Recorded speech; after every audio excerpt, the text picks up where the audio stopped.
The doctor delivered bad news. To Sonny, he had Alzheimer's disease. General Hospital spoilers.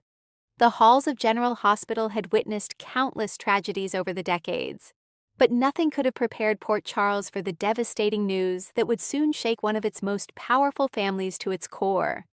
Sonny Corinthos sat alone in an examination room, impatiently tapping his fingers against the armrest. Hospitals had never been his favorite places. Too many memories haunted these corridors. Gunshot wounds, near-death experiences, losses that still lingered in the back of his mind. Across from him, Dr. Isaiah Gannon studied the latest test results with a troubled expression. "Just tell me straight, Doc," Sonny said gruffly.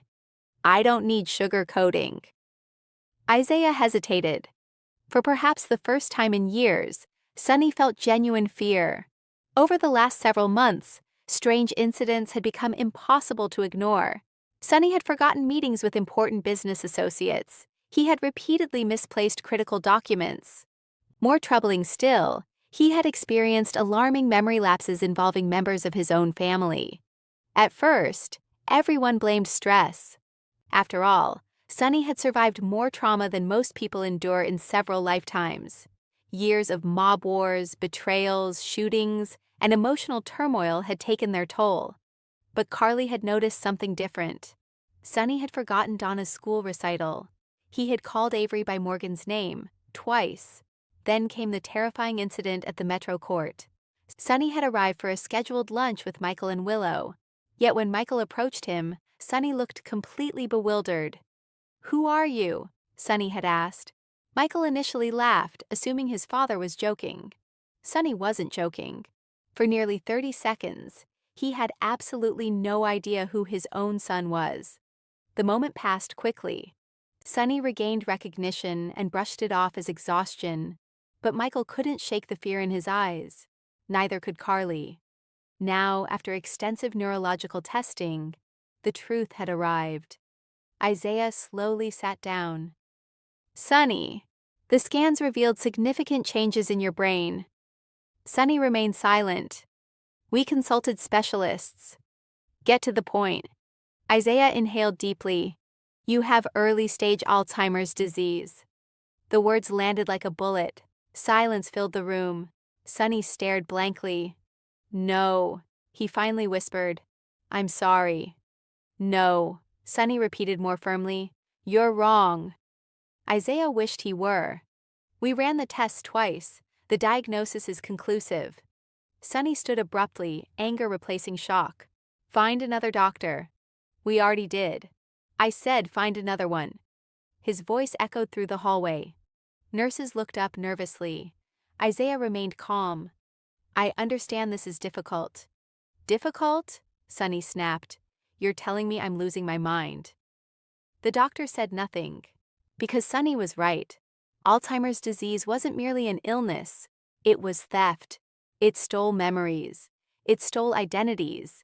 Eventually, it stole entire lives. For a man like Sonny Corinthos, a man whose entire existence revolved around loyalty, family, and remembering every ally and enemy, the diagnosis was devastating. Sonny stormed out of the hospital.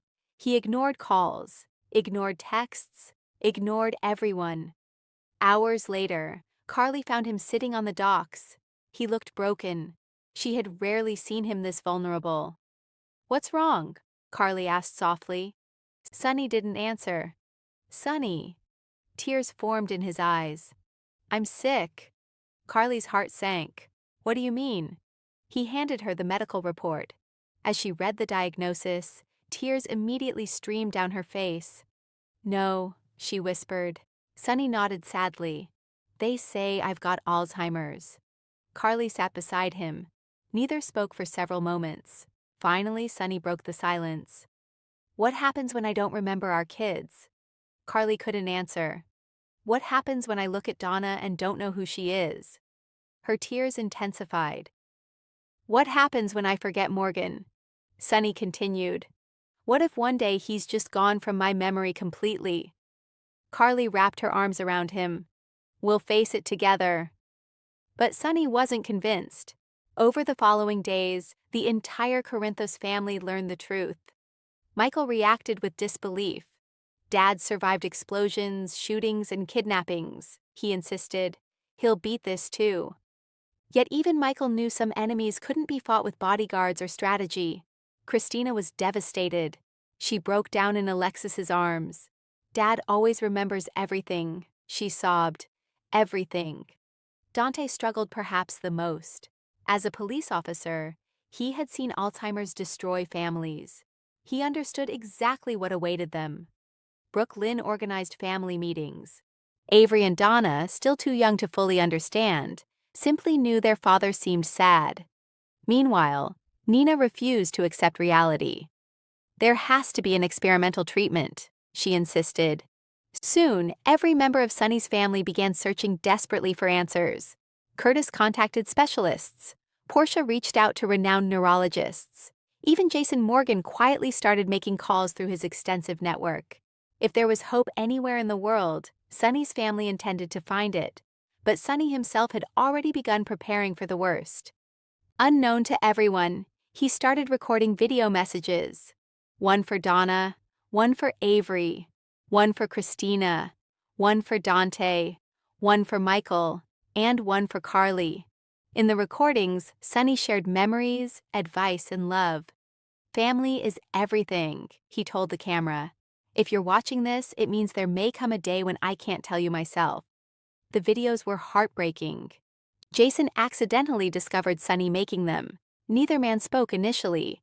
Finally, Jason asked quietly, "You giving up?" Sonny shook his head. "No." "Then why the videos?" Sonny looked away. "Because I know what this disease does." Jason sat beside his oldest friend. "You won't go through it alone." Sonny nodded. But secretly, he feared becoming a burden. Weeks later, another frightening episode occurred. Sonny became disoriented while driving. He ended up miles outside Port Charles with no memory of how he arrived there. Jason eventually located him. The incident terrified everyone. Dante insisted Sonny stop driving. Sonny refused. Until another lapse occurred. This time Donna was in the car. Thankfully, nothing happened, but Sonny voluntarily surrendered his keys afterward. The proud mob king was slowly losing pieces of himself, and everyone noticed. His organization noticed. His enemies noticed. Sidwell noticed. Whispers spread rapidly throughout Port Charles. Sonny Corinthos was vulnerable. For decades, fear had protected Sonny. Now uncertainty surrounded him. Jason immediately strengthened security. But Sonny shocked everyone by making a surprising decision. He announced plans to step away from much of his criminal empire. "I want whatever time I've got left to be spent with my family," Sonny explained. The declaration stunned Port Charles. Could the legendary Sonny Corinthos truly walk away? Some believed the diagnosis would ultimately redeem him. Others feared it would destroy him. Yet the greatest challenge still lay ahead. One evening, Sonny sat with Donna, helping her color. She smiled innocently. "Daddy?" "Yeah, sweetheart? Will you always remember me?" Sonny froze. Children often sense truths adults try to hide. Tears filled his eyes. "I'll always love you. But will you remember?" Sonny struggled to speak. Finally, he answered honestly, "I hope so." Donna hugged him tightly. "Then I'll remember enough for both of us." Sonny broke down, because in that moment, he realized something profound. Alzheimer's could steal memories. It could steal names. It could steal faces. But love? Love endured. Months later, Sonny experienced his worst episode yet. He wandered into Kelly's and suddenly believed he was living years in the past. He asked for Mike. He asked for Morgan. He asked where Lily was. The heartbreaking scene left everyone in tears. Yet amidst the tragedy, Sonny's family rallied around him. Carly, Jason, Michael, Dante, Christina, Donna, Avery. For all their differences and years of conflict, they stood united. Because Sonny Corinthos had spent decades protecting his family. Now it was their turn to protect him. And while the future remained uncertain, one thing became clear. The battle against Alzheimer's would become the most difficult fight of Sonny's life. a fight involving no guns, no mob wars, no enemies to eliminate, only memories, and the desperate hope that love might be strong enough to preserve them. As Port Charles braces for the emotional storm ahead, fans are left wondering, can Sonny hold on to the memories that define him? Will experimental treatments offer hope? Or is this the beginning of the most heartbreaking chapter in General Hospital history?